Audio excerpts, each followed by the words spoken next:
अखेर G7 शिखर परिषदेला 2 आठवडे उरलेले असताना कॅनडानं भारताला आमंत्रित केलंय।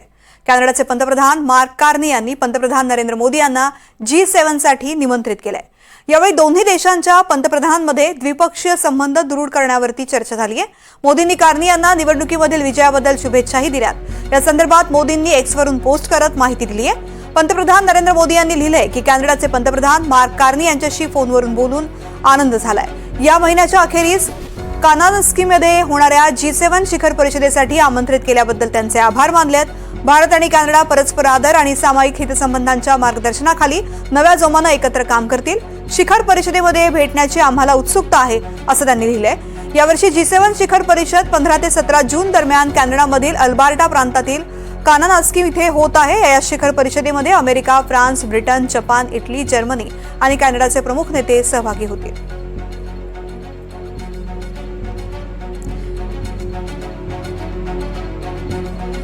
या संदर्भामध्ये चर्चा करूयात आंतरराष्ट्रीय विषयाचे अभ्यासक शैलेंद्र देवळाणकर यांच्यासोबत। सर, खूप खूप स्वागत आहे NDTV मराठीमध्ये। आणि भारताला अखेर G7 परिषदेचं निमंत्रण मिळालेलं आहे। भारताचं G7 परिषदेमध्ये आणि कॅनडामध्ये आयोजित परिषदेमध्ये सहभागी होण्याचं महत्त्व नेमकं काय आहे? मला असं वाटतं की गेल्या 10 वर्षापासून भारताला सातत्याने G7च्या बैठकांचं निमंत्रण हे प्राप्त होत आहे आणि हा जगातला एक अत्यंत श्रीमंत देशांचा एक शक्तिशाली अशा स्वरूपाचा हा गट आहे। हे सगळे विकसित देश आहेत आणि सगळ्यात महत्त्वाचं म्हणजे आज भारताची अर्थव्यवस्था ही संपूर्ण जगामध्ये सर्वाधिक जास्त GDP ग्रोथ रेट असणारी अर्थव्यवस्था आहे। भारताची निर्याती जवळपास 2024 मधली 900 अब्ज डॉलर्स पर्यंत पोहोचलेली आहे। भारत हा प्रामुख्याने G7 कडे अनेक दृष्टिकोनातून पाहतो, कारण G7 पूर्वी हा केवळ आर्थिक आणि व्यापारी दृष्टिकोनातून कार्य करणारा गट होता। मात्र आता जगापुढे असलेल्या ज्या सगळ्या प्रमुख समस्या आहेत त्यांच्यावरती चर्चा, मग तो दहशतवादाचा प्रश्न असेल, पर्यावरणाच्या रक्षणाचा प्रश्न असेल, यावरती सविस्तर चर्चा ही G7च्या व्यासपीठावर होत असतील।